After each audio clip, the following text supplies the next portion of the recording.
Welcome back to Exquisitely Aligned. I'm Gina Meyer-Vincent, your host and your master motivator, here to help you design your most magnificent future, the one you desire and deserve, the one where essentially you become exactly what the world is missing. And today my guest has done exactly that. Tania Vasallo is the host of the Courage to Be podcast, one of the top 1.5% ranking podcasts in the world. She's also the founder of the Courage to Be, a global community of high-achieving women entrepreneurs working to become financially empowered and independent. She also hosts Increase Your Income and Impact, her signature, her signature, help me, what is it? Event. Her signature event. And mindsets. Thank you. It didn't print properly, so I'll read from here. Born to a Spanish father and an American mother and raised in Spain. How exciting. Tania was constantly in search of freedom from a patriarchal society. She now specializes in transforming a mindset of lack to a mindset of abundance and prosperity, so that her clients discover their own autonomy in their personal and financial choices. With her guidance, her first Money Magic Miracles cohort of 28 women made over $1.2 million collectively in just 8 weeks. Tania, okay, so I think I have everything. I do want to say, though, that you're living in Santa Fe, New Mexico, and I am so excited. You're married and with your beautiful daughter and multiple pets. And we have many things in common. So welcome first, Tania. Thank you for joining me today. I'm so excited to be with you. Thank you. I'm excited to be here, Gina, and see where our conversation goes. And as you were speaking of pets, I hear them barking in the background. Can you hear them? Because if so, I can pause and get some earbuds. Yeah, very, very lightly. I'm guessing that it will not be heard. So what I wanted to say is, those listening, I had the opportunity to get to know Tania, and we'll say a big thank you to Darla Ledoux.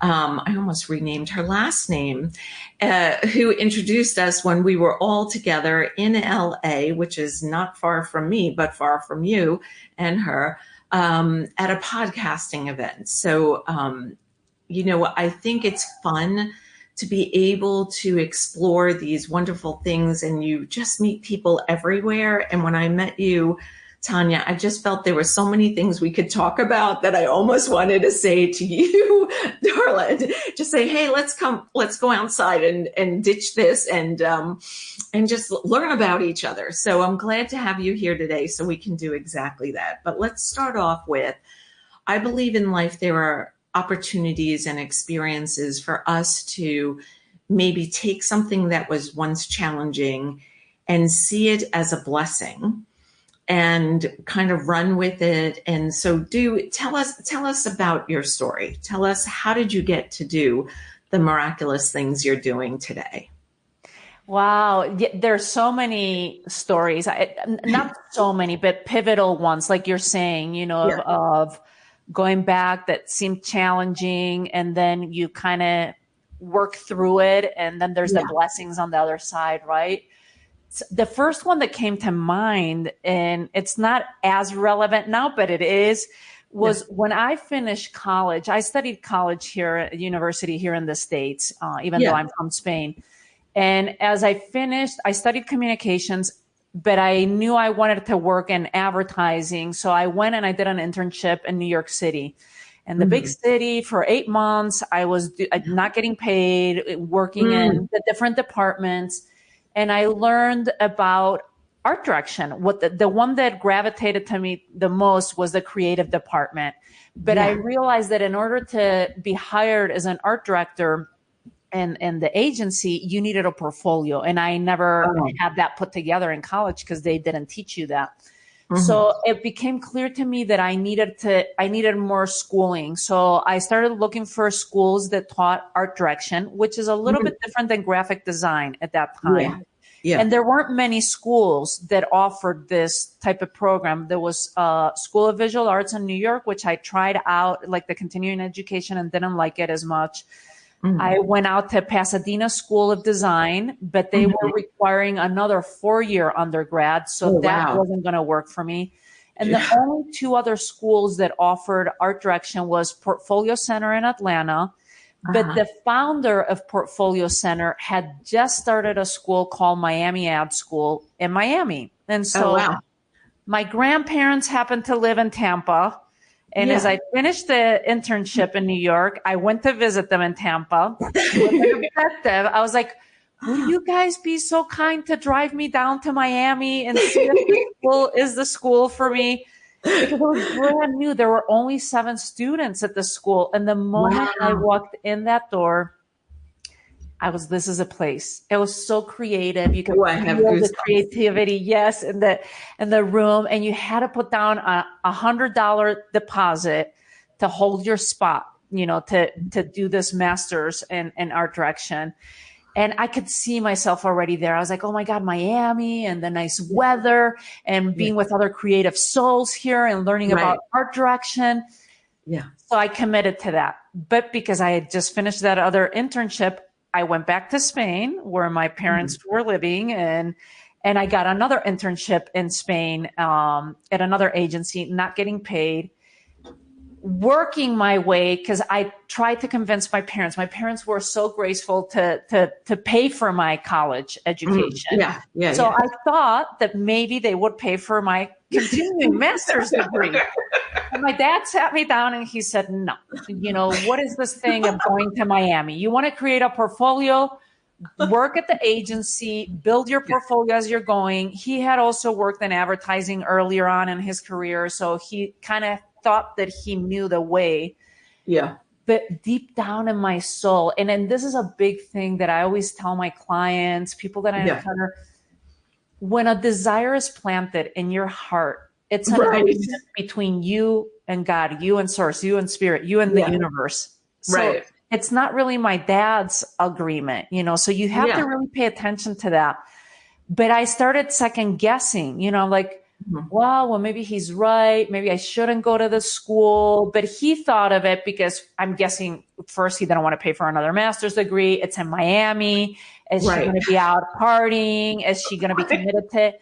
But deep down, I knew I wanted that. And I'm trying to think of ideas. When that desire is planted and you make the decision that you want to do that, you have to run with it. And the how will show up. So I was like, okay, my first how was my parents will pay for it.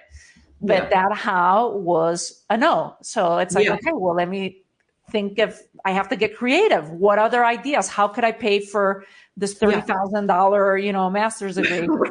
And it occurred to me, I'm like, oh, I'm American. Don't American people ask for loans, student loans, because I have double nationality, even though I was born and raised in Spain, I still have my American citizenship.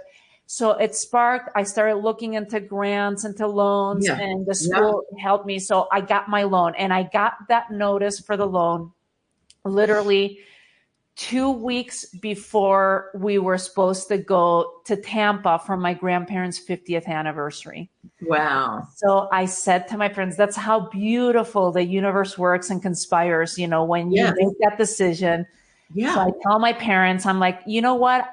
Don't get me a 2-way ticket, because I'm going to go to Tampa and I'm going to drive down.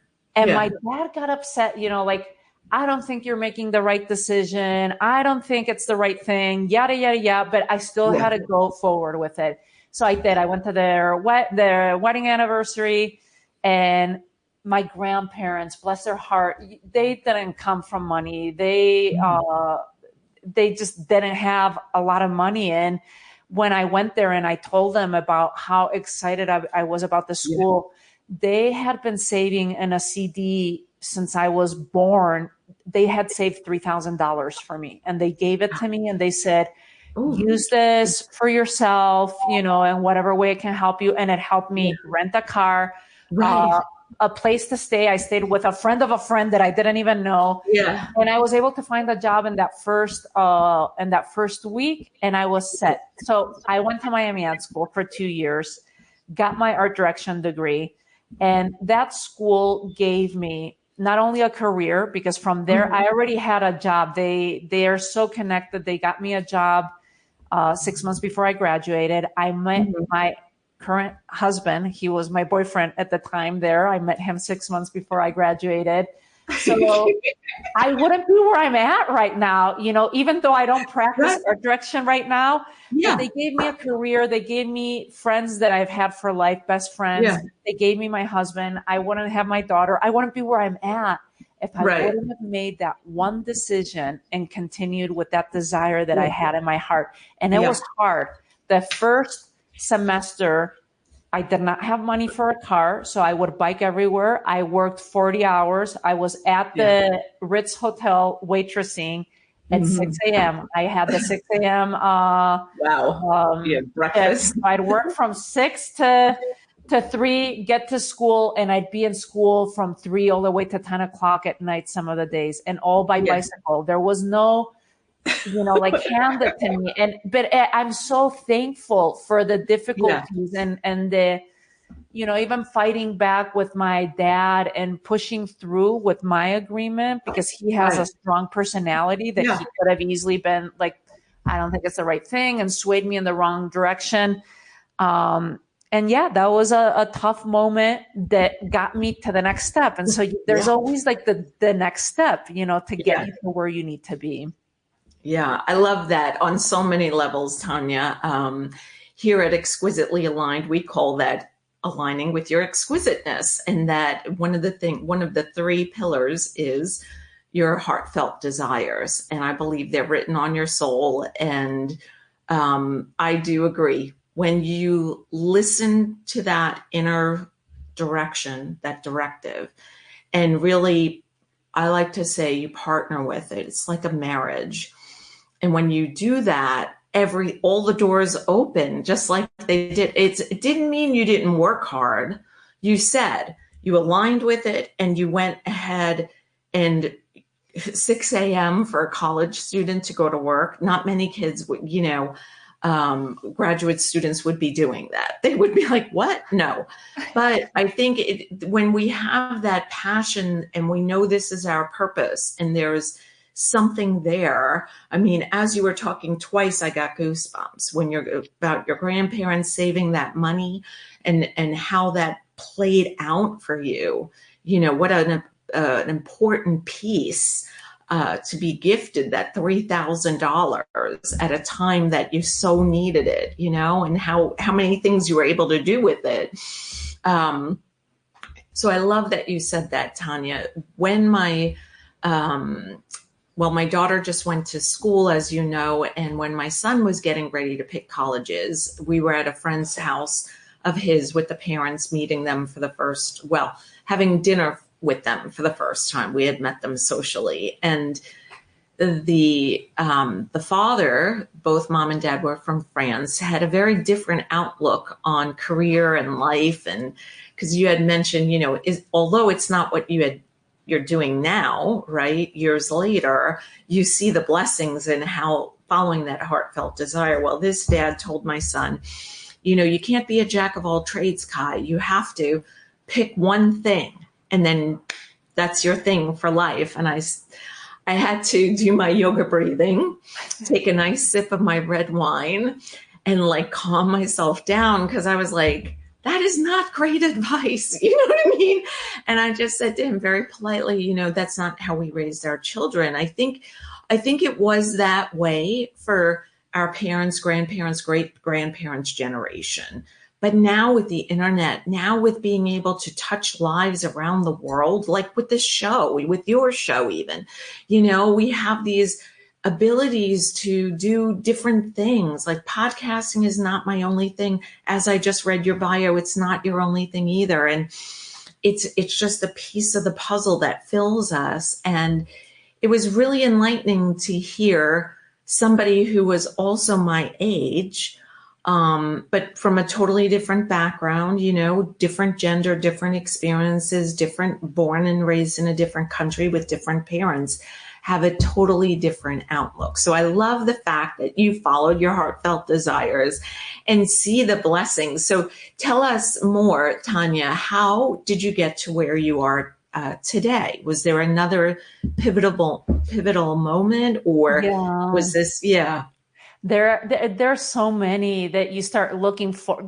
Yeah. So the next one that happened, so I went off, I worked in New York City for multi-million-dollar accounts like Starbucks and yeah, AT&T and T and Samsung. And I did the corporate thing, as my husband did too. He was also an art director because we met at Miami Ed School.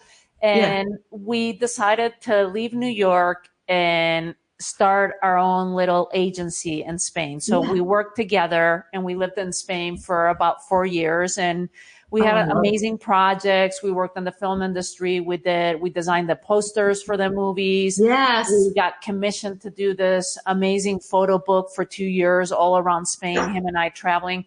But Oh, it was amazing, and we came back to the States, and that's why when we chose Santa Fe to live here, and we'd been working in the studio. We continued with the studio here, but it was a little bit like the feast and famine. Anyone that's been an yeah, entrepreneur, like some months we were like, yes, we got a new client and the yeah, money's coming in. And then the next month you're like, oh my God, our savings are dwindling. We need to yeah. go, It's find a job, yeah. And my daughter was about 2 years old at that time. So I was a new mom. And my Mhm. sister invited me to go out to California, to San Diego in particular, to do a live event about sales. She's like, why don't you come out with me to San Diego to an event? And I'm like, what kind of event? And she's like, a sales event. And I'm like, oh my God, no way. Like I am a creative, I don't want to learn about sales. But at the same time, she's like, no, the ticket's already, like the room's paid for. We can stay Oh together in yeah, the room. yeah. The ticket's already paid for because you're coming as my guest. All Oh you have wow. to do is pay for the plane ticket and just get yourself here. And I was like, okay, well, that's kind of a break from mommyhood. The worst that can happen is Right. I go hang out at the pool if I'm not liking the vibe of the event. But it was the complete opposite. Here I'm Yeah. thinking sales, and in my Yeah. head was people in suits and Suits. ties, very Right. Boring. serious, boring, non-creative. And instead, what I found was these amazing people. Some of them I'm still friends with to this day. None. Yeah. Because at the end of that event, kind of like where you and I met, and I Yes. know our friendship will go for Yeah. many years. I met entrepreneurs, six figures, multi six figures, seven figures, like it Yeah. blew my mind. I didn't even see myself as an entrepreneur. And Mm. the event host made an offer Yeah. to join her year-long mastermind. And it was Mhm. a $20,000 investment. My jaw dropped. And I was like, I've never, invested that kind of money in Yeah. myself. Like Right. the most I'd paid Other for. than school. Other than Yeah, school. but Right. that's funny because for university or this master's degree that I was just talking Right. about, that was 30,000. But Right. it's funny to see our perspective and what we value, like maybe this Correct. French gentleman that was at your dinner party would have Right. been like, no, unless it's for college, you don't Right. pay that kind of money. But Exactly. what happened, again, there was a desire and there was an alignment with the mentor. I Yeah. felt like she had the tools to teach me how Yeah. to get out of this feast and famine. She was going to teach me the strategies. She had got into seven figures. I was like, I want to learn it from her. Like, why Yeah. am I reinventing the wheel and trying to figure it Right. all out?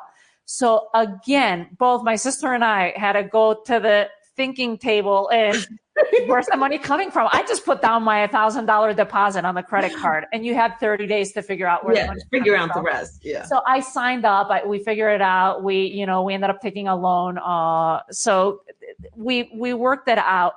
I became, because it was such a big investment for me, like the best student. I was on every call. I implemented everything. I wanted to be the star student and milk, get my bang for my buck, So Yeah. within the first, I want to say, couple months, I hit, I sold my programs for $5,000, for something that I was doing at that moment. Then I was starting to have the 5-figure months, 10,000 plus. Then I hosted my event. Then I did, like all these things started happening. And was this, let me ask you, was this still doing the same business with your husband? No, sorry, I forgot that part. Very important question. I was thinking this is where the transition happened. Yes, transition happened right there. To interrupt you, Tanya, but that's such an important question. I thought maybe I had told that. Okay. No, my husband, I want to say like a year before that or 2 years before said, you know what? I don't think I want to run the business together anymore, which I think I just want to do my art, and focus on my art, which for me was great because I felt like we clashed, both of us being creative minds, art directors, we would present our work. So it was great that he made that decision, but it also left me in this place of, well, what do I do now? I have so many skills, like I've been in the self-development world for a while. I'm a life coach. I've got my life coaching certification. I'm an art director. I've worked as a professional photographer. I had all these skills, but I didn't know how to merge them all together and sell myself like that. So it is a very important question. Thank you for asking that. And I just started soaring, like in the first 4 years, only working 20 hours a week because I had a little one.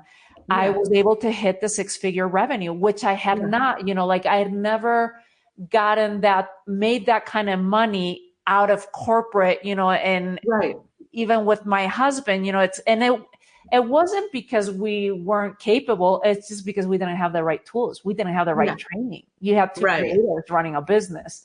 So I stayed in that mastermind for several years and that was a turning point, like it was scary. It was a sacrifice of time, of energy, of money. And so did I have to work hard again? Like we were talking before? Yes. Was it scary, making such an investment in yourself for, it's not a university or a college because you're not getting student loans. Yes. I would go to mastermind events when my daughter was only 2. I'd come home after 3 days exhausted and my husband's like, your turn, you take care of her. I've been with her for 3 days, So, there were a lot of things that I had to sacrifice of time, breastfeeding her and having to do other things, like it's just, there's certain sacrifices when you have a desire. So it all starts with a desire that's planted in your heart. You make a decision, a committed decision. You don't know the how. The how's not ever going to be given to you until you make that decision. And then there will be work. You have to ask yourself the question, am I willing to do whatever it takes? It might mean traveling. It might mean moving overseas. It might mean whatever it means to you. Are you willing to do whatever it takes with that? So that was another pivotal moment because it kind of opened up the world for me of entrepreneurship. I didn't even consider myself an entrepreneur. I always said I was a freelancer. But when I met people, that were making 6 figures, multiple 6 figures, 7 figures, I was like, oh my God, but I could do that too. Like if I have the right mentors and the right coaches, I can do that too. So that was another big moment for me, Gina.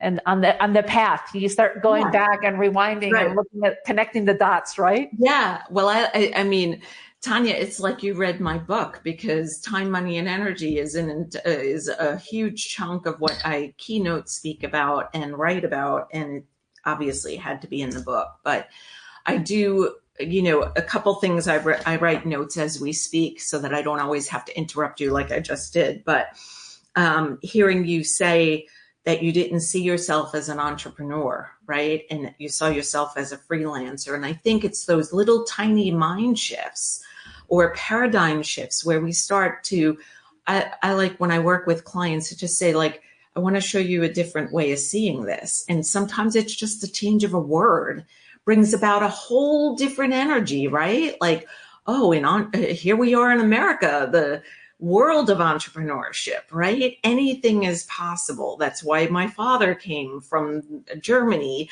my grandfather on my mom's side from Italy, and, like people are still coming.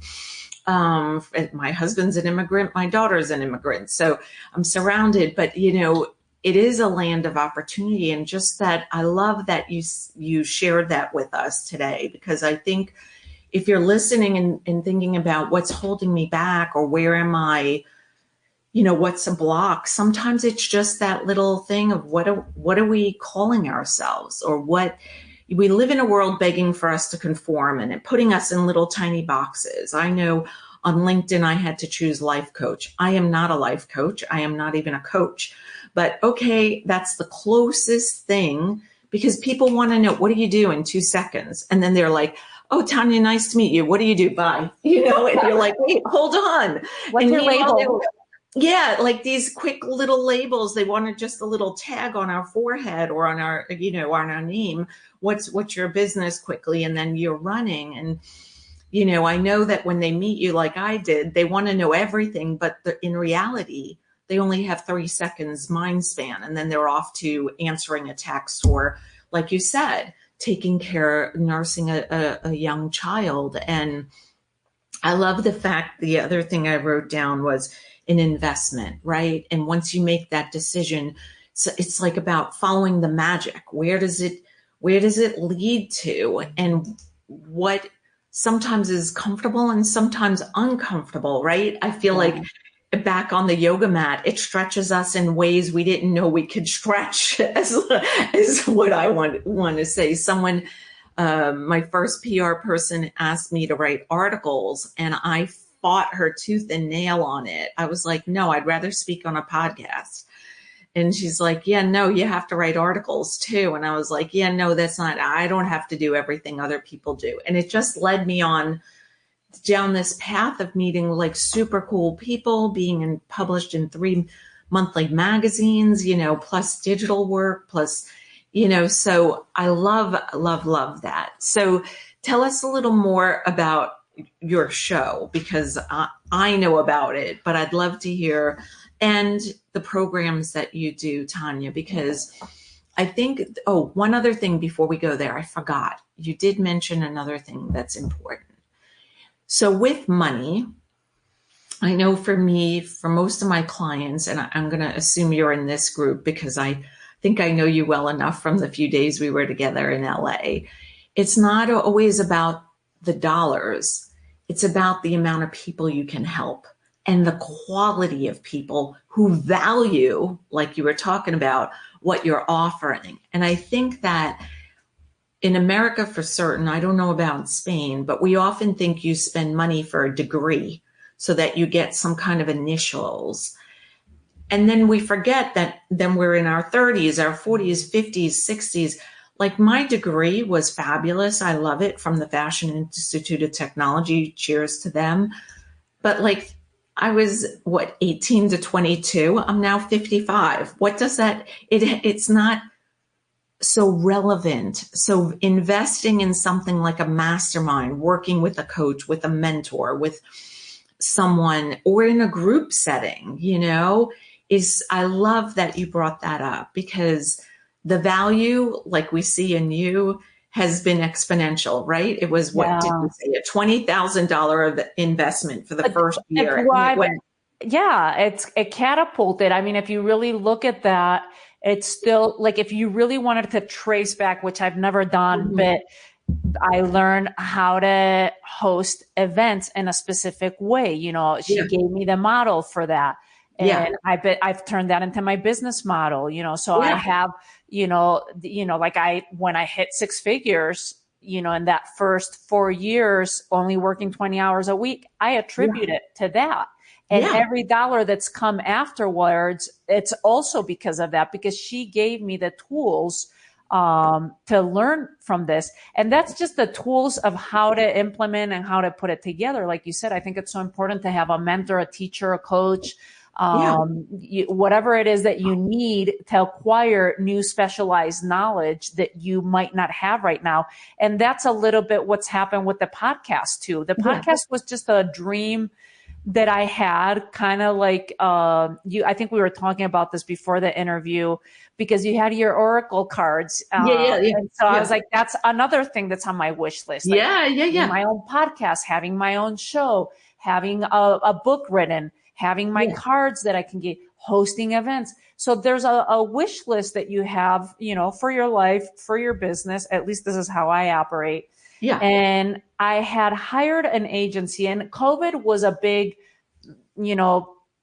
hard moment for all of us. Right when I hit 6 figures, it was at the end of 2019. So I was like, yes, I cracked the code. I know how to do this. I know how to host my events. And 3 months later, COVID hits, and my business model that's all live events just gets pulled from underneath me. And I'm like, what do I do now? Like I'm starting from scratch again, like many of us did. So there was a gift within that. Yes, I put a lot of money. I invested a lot of money into YouTube courses, into podcasting, into a podcasting agency so that they could book me onto other podcasts.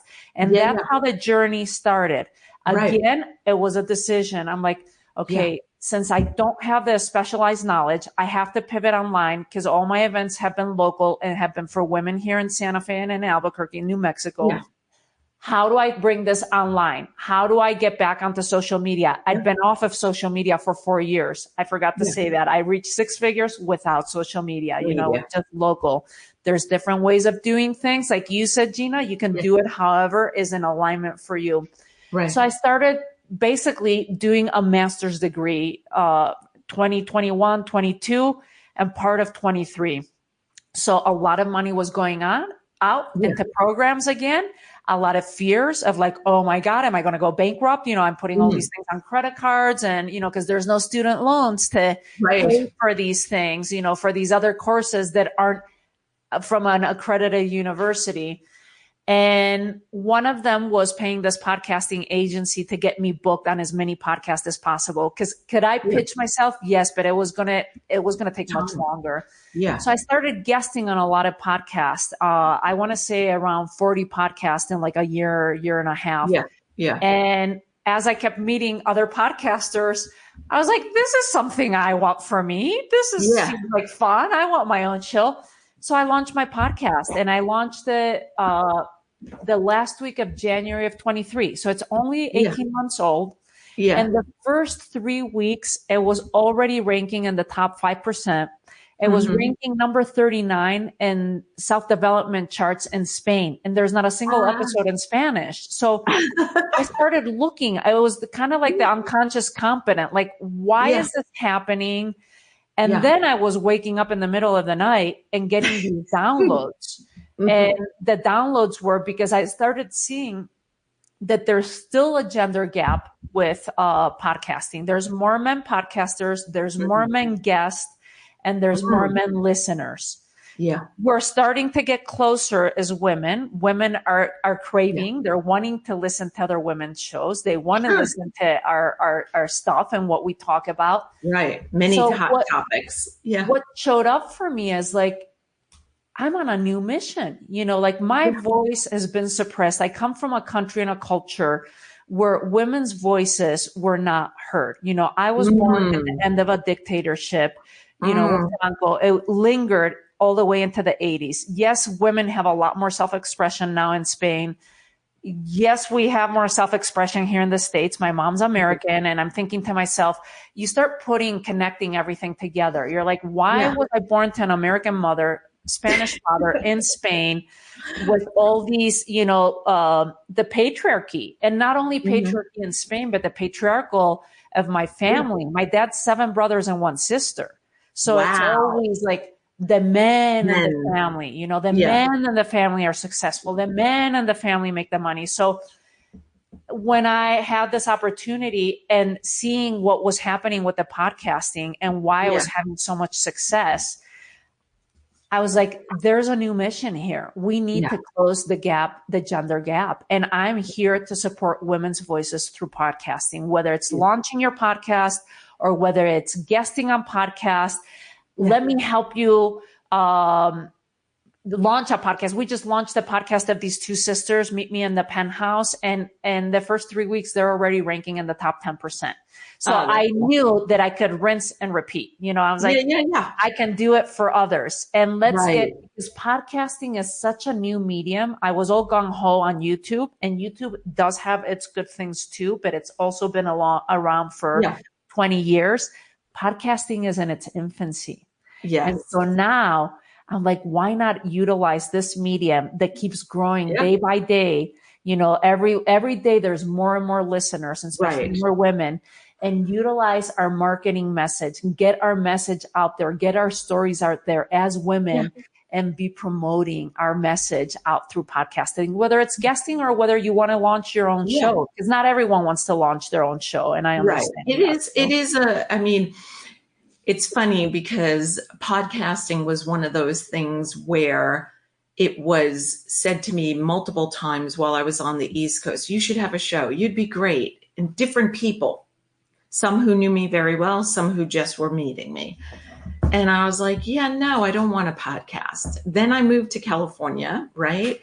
Energy changed. I think it was during COVID.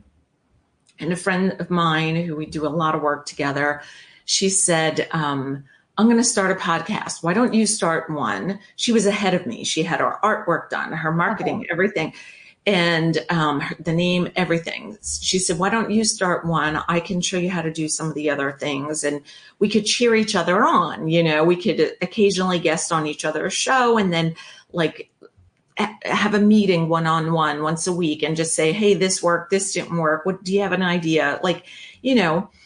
And I was like, okay. It was one of those invitation. I like to say the 3 eyes. It was interesting. It was intriguing. It was also intimidating, but it was the first time that I felt all three. The other 2 times I was like, no.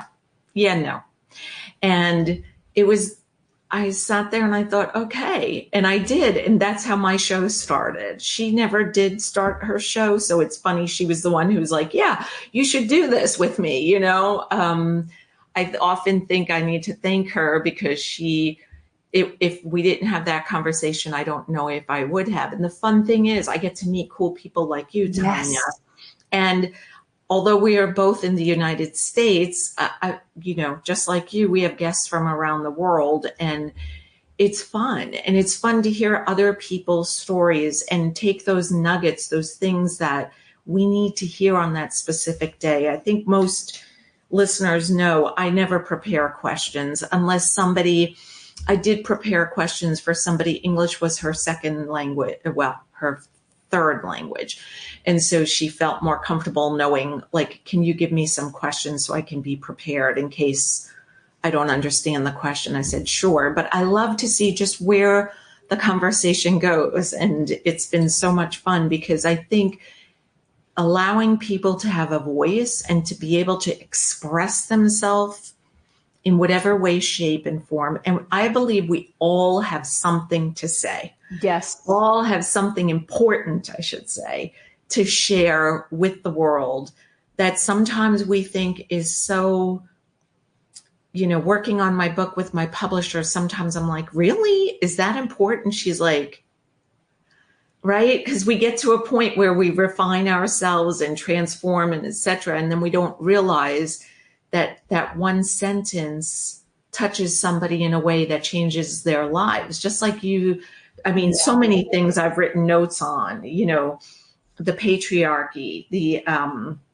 hold on, I turned my notes over, but following that heartfelt desire and even going up, I don't want to say going up against your dad, making it sound like you were in a fight with him. You weren't, but in a very well thought out manner for such, I would say, a young woman, right? You're graduating college, looking at your master's, but you had that insight, that foresight, that ability to say, hey, this is part of my DNA. I know this is my school and I don't know why, but then you're like, hey, it was my husband, my daughter, I love it all. And the other thing I love, Tania, is about time, money, and energy. And realizing that we do have to invest that in ourselves, and finding somebody we jive or align or vibe or whatever the word is, where we see this person can kind of hold our hand and take us to a new place.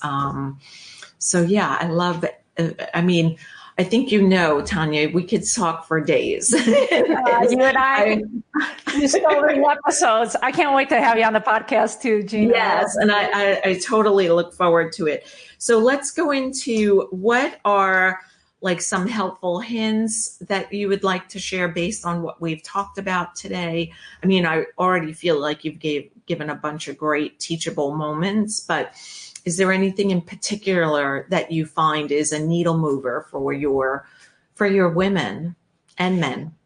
The things that are coming to me right now is be open to listening to your desires. And the only way to listen to your desires are usually with quietness and attention to your intuition. And we do live in a society we're getting bombarded by information and busyness constantly. So carve out time to just be in quietness so that you can listen to your intuition, because your intuition is Spirit's way of connecting with you and giving you your messages, your direction as to where that desire is.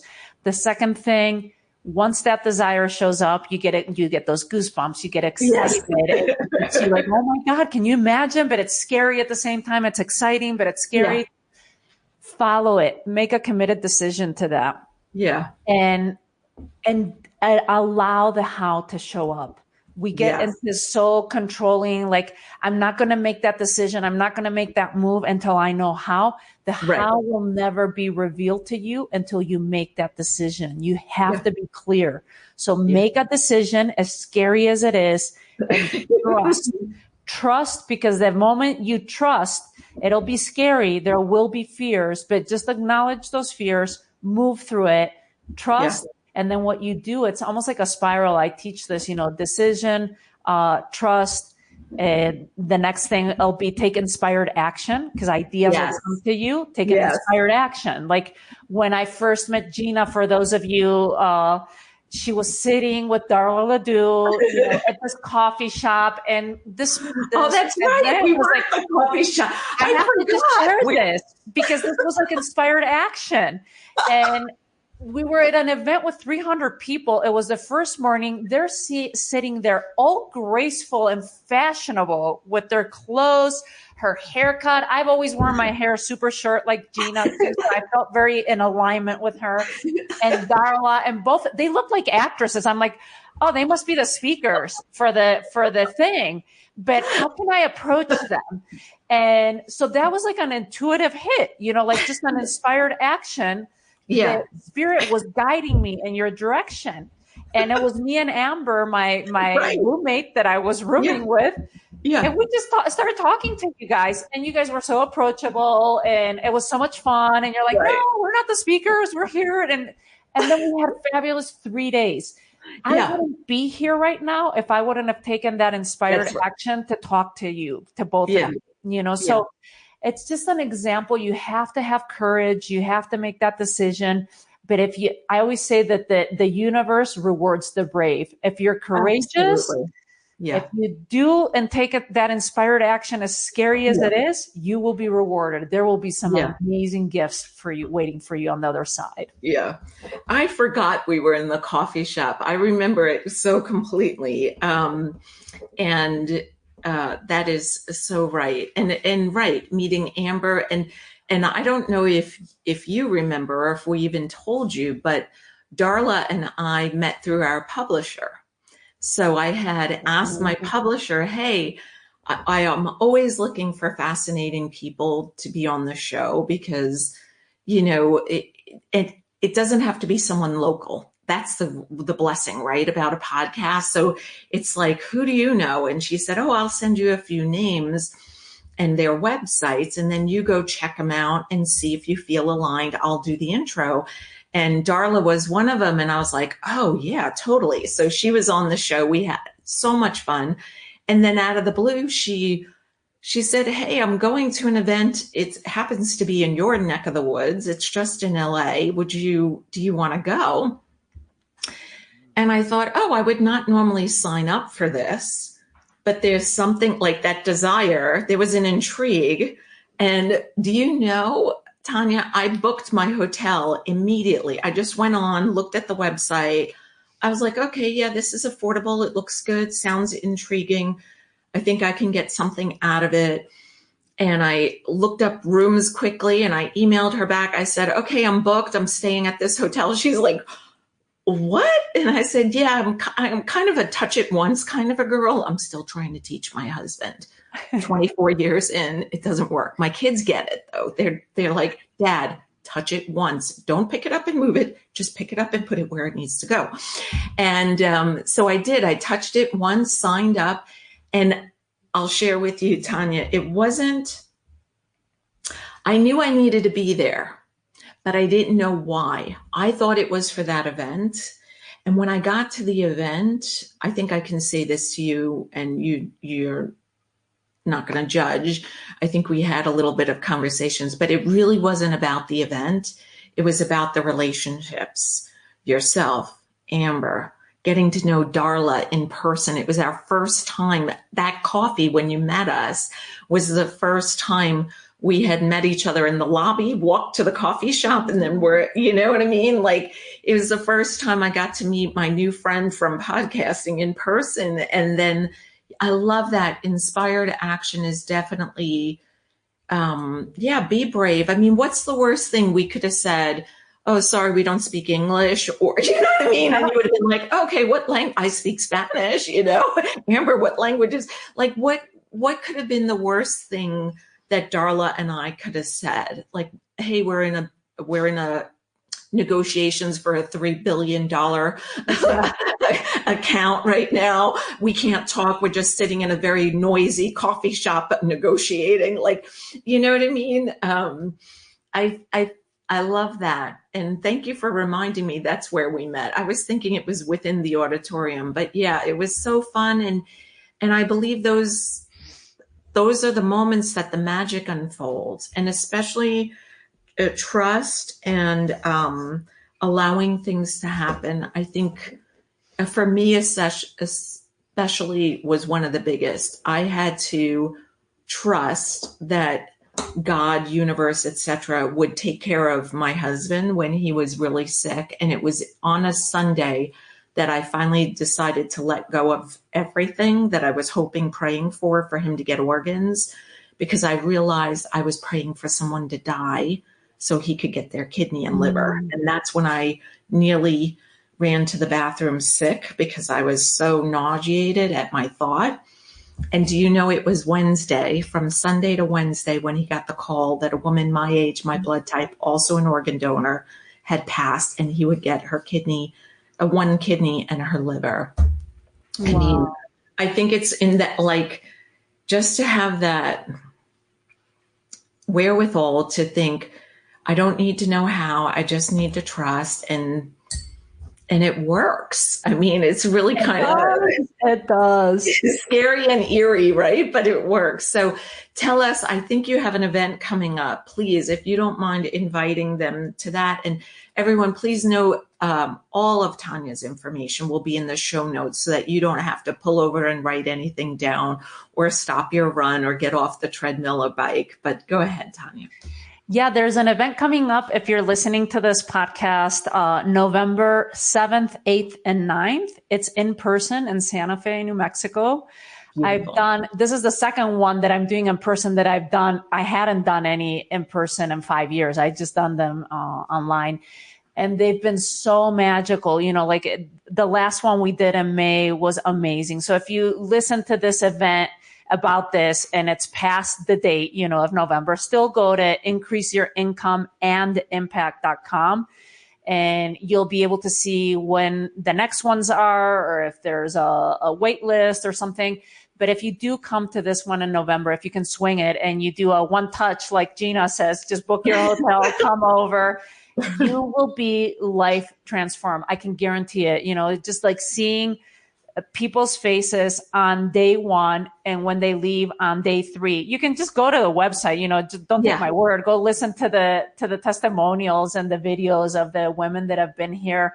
Last one we opened it up. There were a couple men at the last one, which was fabulous too. Yeah. So come in and be part of it. It's an amazing community. It's all about making more money, debunking our money beliefs, our limiting money beliefs that we have. Yeah. And then how can we generate more income for ourselves and have a bigger impact in the world? Because the more money we make and the better relationship we have with money, the more we can give and impact within the world. The more money you have to give to charities, the more money you have to live well. So come in, visit us, and enjoy the event with me. Just reach out. Let me know. I'd love to connect with anyone that's coming to the event.